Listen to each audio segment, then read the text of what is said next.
taking the pitch. And Reynolds skies that one towards deep center field. Smith ranging back and over. He looks up and it's out of here! Into the trees, Jack Reynolds with a 3-run home run, and the Steeplecats lead 6-4. Jack Reynolds, his first home run of the season.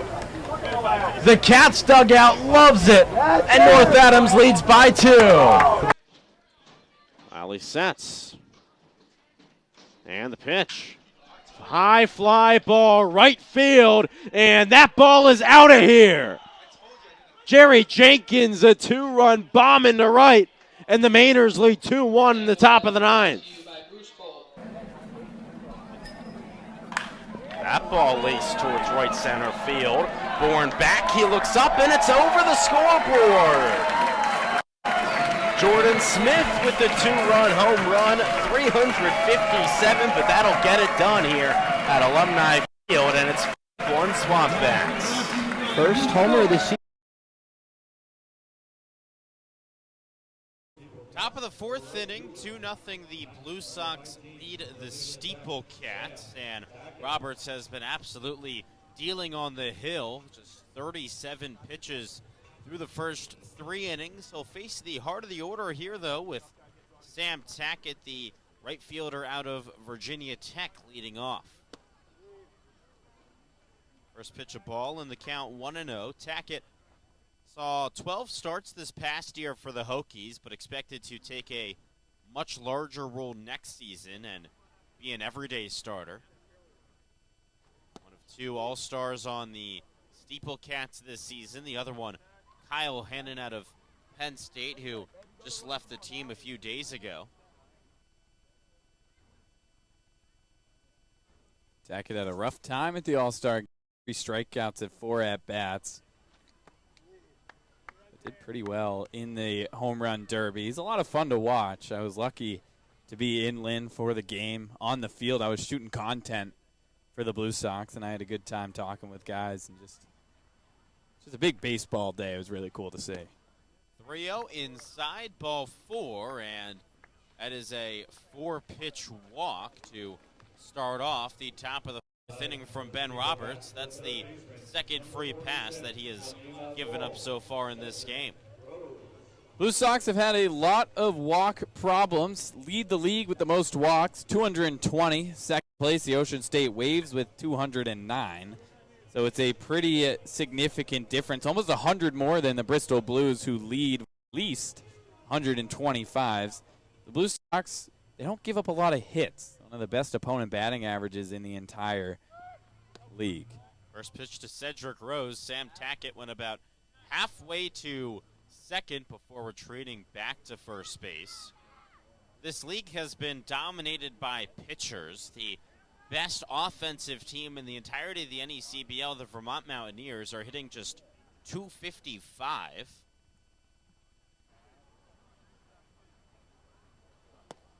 1-0 outside, and that is 6 straight balls to start this inning from Ben Roberts. It's out of character for him because he started off so well, was just attacking the strike zone over and over again, but seems like it's hit a bit of a rut here in the 4th, and it seems for the Blue Sox, that's when these starters kind of dwindle. Finds the zone there, though. Blue Sox pitching staff is one of the most interesting bunch, and you have the second best opponent batting average, you have the most walks, and ERA's right in the middle. It's how the Blue Sox have stayed in games. Rose sends the ball high in the air towards center field, and that one's going to bounce off the wall. Tackett gets the wave around third. The throw will not come home anywhere close to in time, and it's an RBI double for Cedric Rose. The Steeplecats cut the lead in half. 385 feet, one hops the wall at Mackenzie Stadium. That ball is gone in nearly every single ballpark. Even Will Gale didn't have the speed to catch up to that one, 99 miles an hour off the bat. I thought that was gone off the just as soon as he hit it, but got unlucky. That's Mackenzie Stadium for you. The double for Rose does make it a 2-1 ball game. There's still no outs in the top of the 4th inning. DM Jefferson will step to the plate. Jefferson, the Bethesda, Maryland native, an everyday starter at Notre Dame. Notre Dame, one of the best athletic schools for pretty much everything, baseball included. They've had a bit of an off year this year, but seem to be perennially at the top of the ACC in the top 25 and vying for those College World Series berths. The 1-0, and that's a fastball outside. 2-0. There were 3 Steeple Cats out of Notre Dame on the team this year. Of course, Jefferson, who's at the plate now, and then also 2 pitchers in David Lally Jr. and Matt Bedford. So many Power 5 players on the Cats. 5 out of the 9 players in the batting lineup today out of Power 5 schools. As Jefferson fouls one off. Actually, all of those Power 5 guys are from the ACC. There were a couple Big Ten players on the team earlier in the season, and then also an SEC guy in Hudson Polk, who is the bullpen catcher today and not in the lineup. But just so much talent all over this roster. 2-1 from Roberts. And that's bounced right back to the pitcher. He's going to go to third, and that ball almost gets away from Ketterman. He can't get the tag down.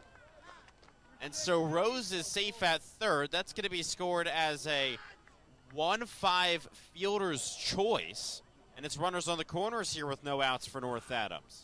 Ketterman had to make an extremely athletic play to even keep that in the infield and just was not able to get Rose on the tag. So once again, the Cats knocking on the door after getting the opening run across. Could that have taken the lid off, as I like to say? More of a basketball term, but the runs start pouring in. Already 12 pitches in this inning for Roberts, still no outs. First pitch to Aiden Stewart misses low, and DM Jefferson is going to steal second without a throw. So it's now 2 in scoring position, and a base hit could give North Adams the lead. Still no outs, so plenty of work for Roberts to do here. And down 1-0 to Stewart. 7 RBIs on the year for Stewart. He flew out to center field his first time up. Does that again, and he would tie this game. Takes a swing and a miss, though, at a changeup low, and we even the count at 1.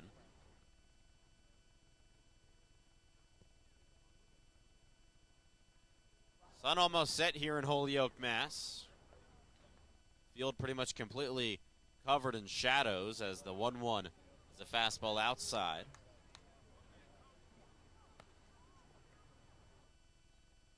So 2 in scoring position here for North Adams. They stranded runners in scoring position in both the first and second innings.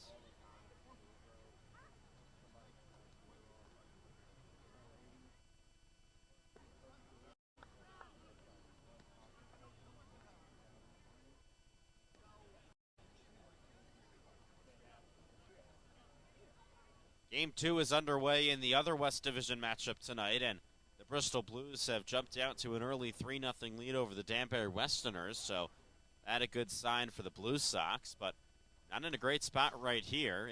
Aiden Stewart will foul that one back, and you move to a full count of 3-2. Roberts really think he needs a strikeout here. He's only got 2 so far through 3 innings and a couple batters, and if you can get a big one here, keep the runners stationary instead of surrendering another base runner. The payoff pitch, and Stewart fouls it off to stay alive. Great crowd tonight here at McKenzie Stadium, one of the largest of the season,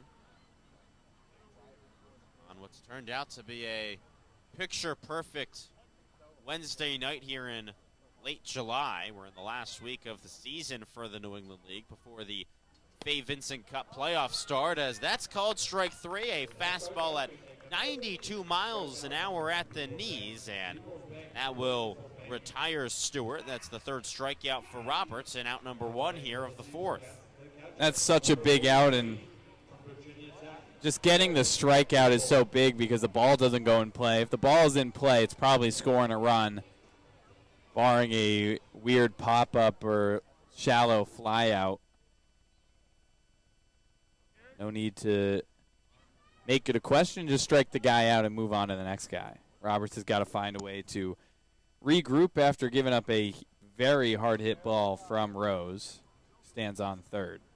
It's going to bring Garrick Ebel to the plate with, as you said, a Rose on third and also Jefferson still on second.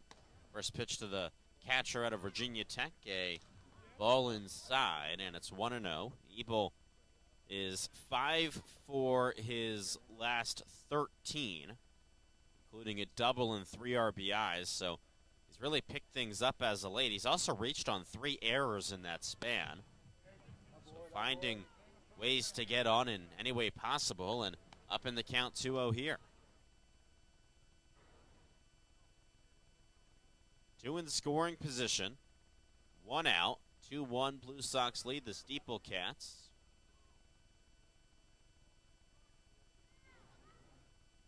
Ben Roberts, the right-hander out of Liberty, kicks and deals, and this is again inside, and it's now 3-0 the count to Ebel. You don't want to give the runner the base here, but give the opportunity for a force out anywhere. The infield would come all the way in. Finds the zone there on a fastball right down Broadway. Ebel was taking all the way. Roberts is not a guy who's just going to give up, though, so he's going to pitch no matter what. No matter what the count is, he's going to attack. It's just a matter of if he can find the stuff to find the zone. 3-1, swing and a miss. Back to the fastball, and after falling behind 3-0, Roberts with 2 straight strikes, and the count's now full. Would be a massive second out. Get rid of the chance for a sac fly.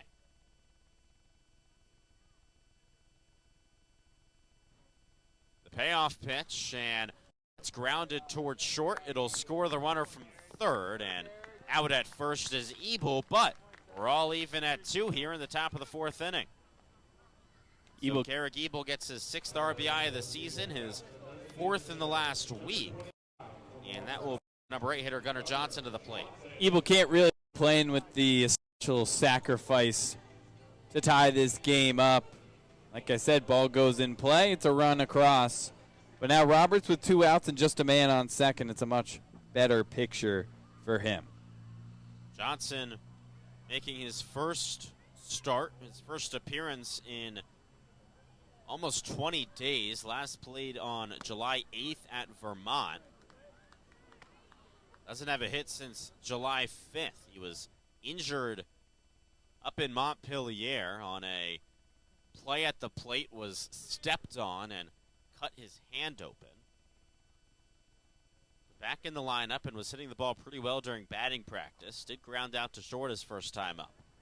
Takes that pitch in for a strike, and down 0-2. Roberts can get out of this inning on this pitch.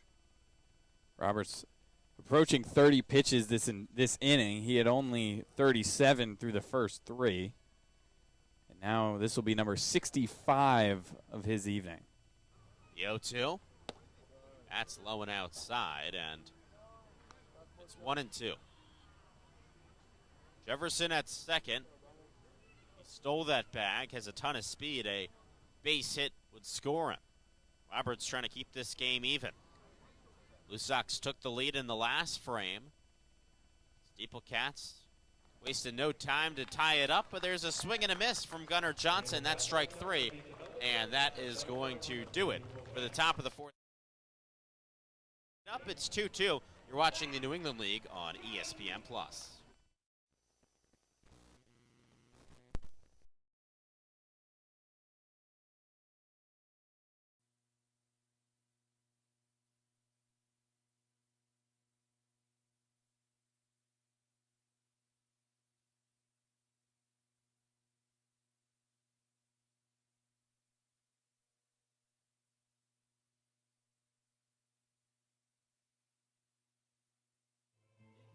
Well, it's a picture-perfect night for baseball here in Holyoke, Massachusetts. It's a Western Division battle between the North Adams Steeple Cats and the Valley Blue Sox. We're all even at 4. It's going to be 7, 8, 9 due up here for the Steeple Cats against Kean Saylor, who's in his 3rd inning out of the bullpen. DM Jefferson leads us off. 1 for 2, singled his last time up and came across to score on a wild pitch. First pitch of the inning is a ball. Sailor has not gone more than 2 innings, so this could be the longest game of his season on the mound, and the Blue Sox need it. The longer he can go, the better. After Colano only went 3. If he can finish this inning off clean, it's a great outing for him. 2-0, fouled right towards the Cats' dugout. As we've mentioned a plethora of times, this is the second game of the day for the Valley Blue Sox. Beat the Mystic Schooners on a walk-off earlier. 2-1, a slow curveball, slowest of the day at 68 miles an hour. It's 2-2. Blue Sox only used 3 pitchers, even in 10 innings. Roberts was fortunate enough to start in the 3rd, so he went 6 innings on the stat line, but only 4 today. Half swing, did he go? No, says the third base umpire, much to the displeasure of the Blue Sox. It moves us to 3-2.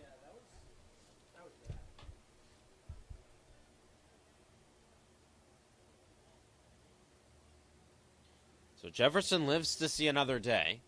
The full count pitch to the man out of Bethesda, Maryland, is fouled off. This battle of Montgomery County natives. Same county that I'm from, just outside of Washington, D.C.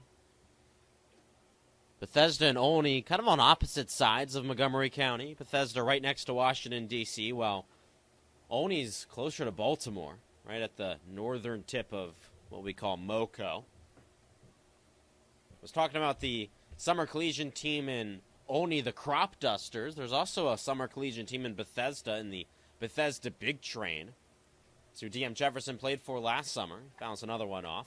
Big Train found themselves up in the NECBL this season that. in a couple of games. One of them actually got rained out against the Gulls, but did play against the Sharks. I have no idea how that game went, but it's cool to see NECBL teams playing out of the league. Sharks won in a tight battle, but yeah, it was 2 non-league games for the Big Train, who did a New England trip as called strike 3, pretty much right down the middle on the changeup. It froze DM Jefferson, and that's out number 1 of the top of the 6th. Sailor's now got 5 strikeouts, so he's into his longest outing in the season and now has his season high in strikeouts on the mound.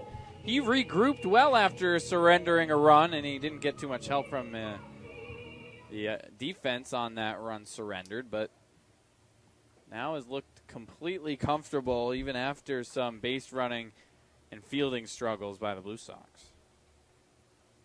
First pitch, a called strike to Garrett Ebel. He hit a double his last time up. That was just down the third base line. But Sailors looked much more comfortable since then. Time called. And we're ready to go. The 0-1. Big swing and a miss. 0-2.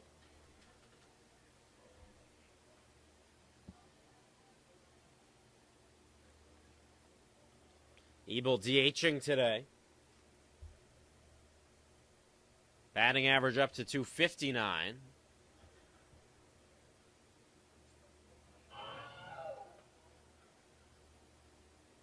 Still just 2 RBIs on the year for Ebel. He joined the team late, back on July 4th, but that's now over 2 weeks ago. 0-2 again.